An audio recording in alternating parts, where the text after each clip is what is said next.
Guys, आज की इस वीडियो में हम लोग बिहार डीएलएड एंट्रेंस एग्जाम के लिए सोशल साइंस के मोस्ट इंपॉर्टेंट प्रैक्टिस सेट 26 करने वाले हैं।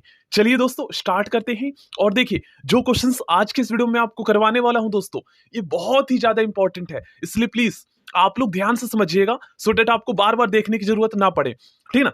चलिए दोस्तों स्टार्ट करते हैं। क्वेश्चन नंबर 1, भारत के किस प्रांत में, किस राज्य में सबसे पहले जो है ना राष्ट्रपति शासन लगा था?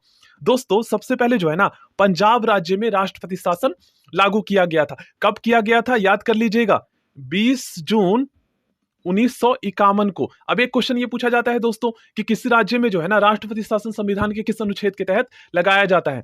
तो अनुच्छेद 356 के तहत लगाया जाता है। और उस राज्य का जो बागडोर होता है, कार्यभार होता है, ये राष्ट्रपति उस राज्य के गवर्नर को सौंप देता है।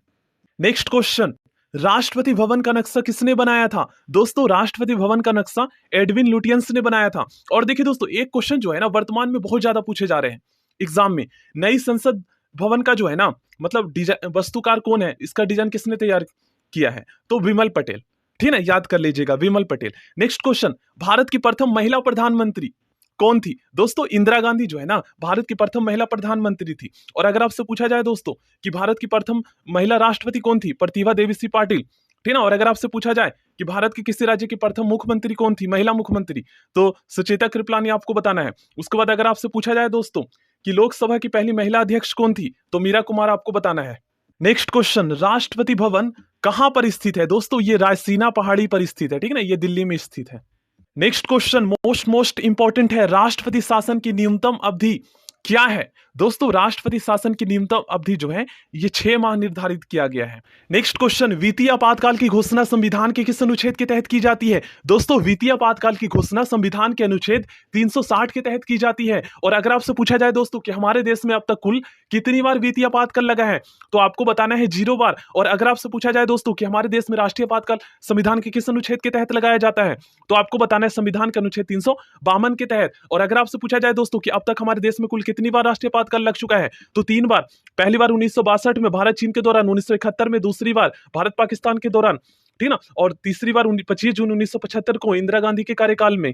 और अगर आपसे पूछा जाए दोस्तों कि हमारे देश में राष्ट्रीय आपातकाल जो है ना आंतरिक गड़बड़ी के कारण कितनी बार लगा है, तो 1 बार लगा था 25 जून 1975 को। ठीक ना? और अगर आपसे पूछा जाए कि बाहरी आक्रमण के डर से कुल कितनी बार लगा है, तो 2 बार, 1962 और 1971 में। और अगर आपसे पूछा जाए दोस्तों कि हमारे देश के राज्यों में जो है ना राष्ट्रपति शासन संविधान के किस अनुच्छेद के तहत लगाया जाता है, तो 356 के तहत। और देखिए जो क्वेश्चन मैं आपको करवा रहा हूं ना, आप प्रीवियस ईयर के क्वेश्चन पेपर उठाकर देख लीजिए, सारा आया हुआ है। तो मैं जो इंपॉर्टेंट क्वेश्चन है ना वही मैं आपको करवाता हूं। नेक्स्ट क्वेश्चन, अविश्वास प्रस्ताव द्वारा हटाए जाने वाले प्रथम भारतीय प्रधानमंत्री विश्वनाथ प्रताप सिंह थे। नेक्स्ट क्वेश्चन, राज्यसभा के लिए नामित प्रथम अभिनेत्री नरगिस दत्त थे। नेक्स्ट क्वेश्चन, सबसे अधिक बार राष्ट्रपति शासन किस राज्य में लगाया गया है? दोस्तों उत्तर प्रदेश में 10 बार, और मणिपुर में भी 10 बार लगा, लेकिन मणिपुर तो ऑप्शन में है नहीं, तो उत्तर प्रदेश ही हम सिलेक्ट करेंगे। जय जवान जय किसान का नारा लाल बहादुर शास्त्री जी ने दिया था। नेक्स्ट क्वेश्चन मोस्ट इंपॉर्टेंट है, राष्ट्रपति और उपराष्ट्रपति के चुनाव संबंधी विवाद की सुनवाई दोस्तों सीधे उच्चतम न्यायालय करता है, supreme court. Next question most important है, लोक लेखा समिति में कुल कितने सदस्य होते हैं? दोस्तों लोक लेखा समिति में लोकसभा के जो है 15 होते हैं और राज्यसभा के 7 होते हैं, कुल 22 सदस्य होते हैं। इसलिए दोस्तों लोक लेखा समिति को जो है ना लघु लोकसभा के नाम से भी जाना जाता है, याद कर लीजिएगा। अब आपके मन में एक क्वेश्चन आ रहा होगा कि यार ये लोक लेखा समिति होता क्या काम करता है? तो ये दोस्तों भारत सरकार के द्वारा जो की जाती है, जो खर्चे की जाती है, उनका रिकॉर्ड रखता है।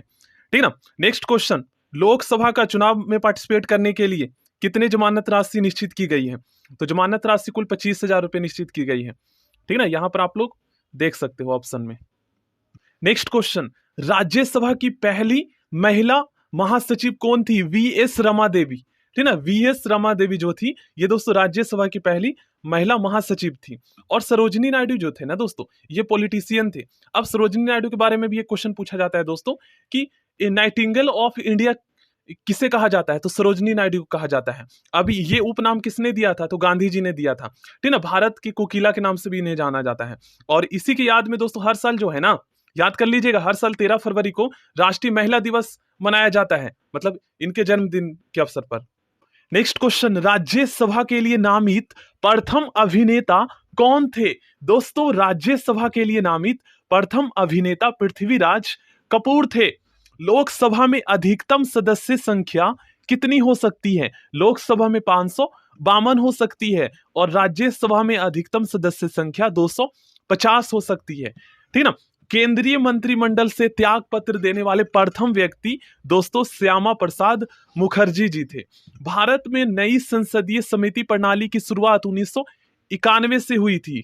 नेक्स्ट क्वेश्चन मोस्ट इंपॉर्टेंट है, प्राक्कलन समिति में कुल कितने सदस्य होते हैं? दोस्तों प्राक्कलन समिति में कुल 30 सदस्य होते हैं और लोक लेखा समिति में कुल 22 सदस्य होते हैं, याद कर लीजिएगा। और देखिए दोस्तों, लोक लेखा समिति का अगर आपसे पूछा जाए जुड़वा बहन किसे कहा जाता है, तो प्राक्कलन समिति को। ठीक है ना। नेक्स्ट क्वेश्चन, राज्यसभा की पहली बैठक कब हुई थी? दोस्तों राज्यसभा की पहली बैठक हुई थी 13 मई 1952 को। 13 मई 1952 को। राज्यसभा के सदस्यों का कार्यकाल 6 वर्ष का होता है और इसके याद कर लीजिएगा, इसके 1/3 जो सदस्य होते हैं ना, हर 2 वर्ष में जो है ना सेवानिवृत्त हो जाते हैं। हर 2 वर्ष में 1/3 सदस्य जो है राज्यसभा के सेवानिवृत्त हो जाते हैं। उपराष्ट्रपति के चुनाव में कौन भाग लेता है? मोस्ट इंपॉर्टेंट क्वेश्चन है। इसका सही आंसर होगा संसद के दोनों सदनों के सभी सदस्य। ठीक है, संसद के दोनों सदनों के सभी सदस्य। देखिए उपराष्ट्रपति के चुनाव में दोस्तों संसद के दोनों सदनों के जो निर्वाचित सदस्य होते हैं, लोकसभा और राज्यसभा के, और जो मनोनीत होते हैं, लोकसभा में 2 और राज्यसभा में 12, वो सभी भाग लेते हैं। ठीक है, इसलिए इसका सही आंसर ऑप्शन बी होगा। और अगर आपसे पूछा जाए दोस्तों कि भारत के राष्ट्रपति के चुनाव में कौन भाग लेते हैं, तो आपको बता देता हूं, संसद के दोनों सदनों के निर्वाचित सदस्य, याद कर लीजिए, संसद के दोनों सदनों के निर्वाचित सदस्य प्लस 28 राज्यों की विधानसभाओं के निर्वाचित सदस्य प्लस दिल्ली, जम्मू कश्मीर और पुडुचेरी के ये जो केंद्र शासित प्रदेश है, इनके विधानसभा के सदस्य। ठीक ना। आई होप आप लोग समझे होंगे। दोस्तों क्वेश्चन नंबर 24 मोस्ट इंपॉर्टेंट है, आप लोग ध्यान से समझिएगा। राष्ट्रपति किस अनुच्छेद के तहत प्रधानमंत्री की नियुक्ति करते हैं? दोस्तों राष्ट्रपति संविधान के अनुच्छेद 75 के तहत प्रधानमंत्री की नियुक्ति करते हैं। अब आप लोग कहेंगे कि सर प्रधानमंत्री तो निर्वाचित होता है, लोकसभा का जो 5 साल में आम चुनाव होता है उसमें निर्वाचित होता है। तो देखो गाइस, चाहे वो प्रधानमंत्री हो, रक्षा मंत्री हो, शिक्षा मंत्री हो, स्वास्थ्य मंत्री हो या वित्त मंत्री हो, ये सभी जो है ना राष्ट्रपति के द्वारा नियुक्त होते हैं। अब आप लोग कहेंगे कैसे? तो देखो गाइस, आप सभी जानते हैं, चाहे वो कोई भी मंत्री हो, प्रधानमंत्री हो, शिक्षा मंत्री हो, स्वास्थ्य मंत्री हो, ये सभी अपने संसदीय क्षेत्र से जो है ना एज अ सांसद के रूप में निर्वाचित होकर जनता के द्वारा प्रत्यक्ष रूप से कहाँ जाते हैं? संसद में जाते हैं। ठीक ना। अब वहां पर आप सभी जानते हैं दोस्तों, एक वाक्य आपने सुना होगा कि जो प्रधानमंत्री होता है ना, वो लोकसभा में बहुमत वाले दल का नेता होता है।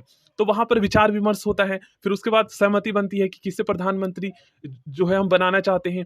तो फिर उसके बाद जो है ना वही जो सांसद जाते हैं, जिन मतलब जो चुनाव में जो है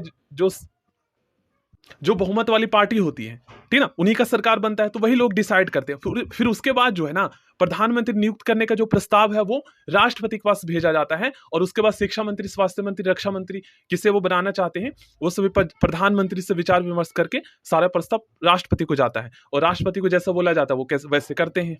देखिए राष्ट्रपति भी जो है ना अपने मनमानी से वो काम नहीं कर सकता। केंद्रीय जो मंत्रिमंडल होता है जिसमें प्रधानमंत्री, कैबिनेट मंत्री होते हैं, शिक्षा, स्वास्थ्य, रक्षा मंत्री होते हैं, उन्हीं के इशारे पर वो काम करते हैं। ठीक है। नेक्स्ट क्वेश्चन करते हैं। भारत के प्रथम उप प्रधानमंत्री सरदार वल्लभ भाई पटेल जी थे, जिन्हें लौह पुरुष के नाम से भी जाना जाता है, आयरन मैन ऑफ इंडिया के नाम से जाना जाता है। और भारत के प्रथम विदेश मंत्री और प्रधानमंत्री पंडित जवाहरलाल नेहरू जी थे। ठीक ना। और बलदेव सिंह जी थे, ये थे दोस्तों भारत के प्रथम रक्षा मंत्री। ठीक है ना। नेक्स्ट क्वेश्चन, लोकसभा की प्रथम महिला अध्यक्ष कौन थी? मीरा कुमार। लोकसभा की प्रथम महिला अध्यक्ष थी मीरा कुमार, याद कर लीजिएगा। नेक्स्ट क्वेश्चन मोस्ट इंपॉर्टेंट है, प्रोटेम स्पीकर की नियुक्ति कौन करता है? दोस्तों प्रोटेम स्पीकर की नियुक्ति राष्ट्रपति करता है, ये अस्थायी लोकसभा अध्यक्ष होते हैं। ठीक है ना। नेक्स्ट क्वेश्चन, लोकसभा के सदस्यों का कार्यकाल आपको पता ही है दोस्तों 5 वर्ष होता है। ठीक है ना। लोकसभा का प्रथम चुनाव कब हुआ था? देखिए हुआ तो आपको अगर एग्जैक्ट डेट हम बताएं तो ये दोस्तों हुआ था 25 अक्टूबर 1951 से 21 फरवरी 1952 के बीच। ठीक ना। लेकिन इसे 1952 का आम चुनाव कहा जाता है क्योंकि ये संपन्न मतलब समाप्त हुआ था 1952 में। स्टार्ट कब हुआ था? 25 अक्टूबर 1951 से स्टार्ट हुआ था और 21 फरवरी 1952 को समाप्त हुआ था। ठीक है ना। चलिए नेक्स्ट क्वेश्चन, लोकसभा अध्यक्ष अपना त्यागपत्र दोस्तों उपाध्यक्ष को देता है। लोकसभा के प्रथम अध्यक्ष कौन थे? मोस्ट इंपॉर्टेंट क्वेश्चन है, जीवी मावलंकर जी। नेक्स्ट क्वेश्चन, राज्यसभा के कितने सदस्य प्रति 2 वर्ष के बाद सेवानिवृत्त हो जाते हैं? 1/3 सदस्य। ठीक ना। राष्ट्रपति राज्यसभा में कितने सदस्यों को मनोनीत करता है? 12, और लोकसभा में 2। मंत्री परिषद सामूहिक रूप से किसके प्रति उत्तरदायी होता है? दोस्तों, जो मंत्री परिषद होता है ना, ये सामूहिक रूप से लोकसभा के प्रति उत्तरदायी होता है, ठीक है ना। और नेक्स्ट क्वेश्चन, उपराष्ट्रपति को शपथ कौन दिलाता है? मोस्ट इंपॉर्टेंट क्वेश्चन है ये। उपराष्ट्रपति को दोस्तों शपथ दिलाता है राष्ट्रपति, ठीक है ना। नेक्स्ट क्वेश्चन, और देखिए ये भी आप लोग ध्यान में रखिएगा, भारत का राष्ट्रपति और उपराष्ट्रपति जो है ना, ये निर्वाचित होते हैं, जबकि प्रधानमंत्री, शिक्षा मंत्री, स्वास्थ्य मंत्री ये नियुक्त होते हैं। देखिए प्रोसेस। नेक्स्ट क्वेश्चन, भारत में एक उपराष्ट्रपति होगा, इसका उल्लेख संविधान के किस अनुच्छेद में किया गया है? इसका उल्लेख संविधान के अनुच्छेद 63 में किया गया है। उपराष्ट्रपति अपना त्यागपत्र किसे सौंपते हैं? दोस्तों, उपराष्ट्रपति अपना त्यागपत्र जो है राष्ट्रपति को सौंपते हैं। उपराष्ट्रपति का मासिक वेतन कितना होता है? उपराष्ट्रपति का मासिक वेतन 4 लाख होता है। प्रधानमंत्री पद हेतु न्यूनतम आयु सीमा कितनी निर्धारित की गई है? यहां पर 2 क्वेश्चन आते हैं, समझिएगा। देखिए, अगर प्रधानमंत्री लोकसभा का सदस्य है तो उसका न्यूनतम आयु 25 वर्ष। अगर प्रधानमंत्री राज्यसभा का सदस्य है तो उसका न्यूनतम आयु निर्धारित किया गया है 30 वर्ष। और उपराष्ट्रपति और राष्ट्रपति का न्यूनतम आयु 35 वर्ष, ठीक है ना। राज्यसभा का पदेन अध्यक्ष भारत का उपराष्ट्रपति होता है। मोस्ट इंपॉर्टेंट क्वेश्चन है ये। देखिए, मैं आपको बता देता हूं दोस्तों, यदि आप और भी प्रैक्टिस सेट करना चाहते हैं तो आप लोग चैनल के प्लेलिस्ट को चेक कर सकते हैं। इसका लिंक आपको डिस्क्रिप्शन बॉक्स में मिल जाएगा। यहां पर जब आप आएंगे ना, तो यहां पर आपको जितने भी अभी तक क्लासेस करवाए हैं मैंने प्रैक्टिस सेट, सारे आपको मिल जाएंगे। और बहुत ही ज्यादा इंपॉर्टेंट क्वेश्चन मैंने करवाया है दोस्तों, प्लीज आप लोग कर लीजिएगा।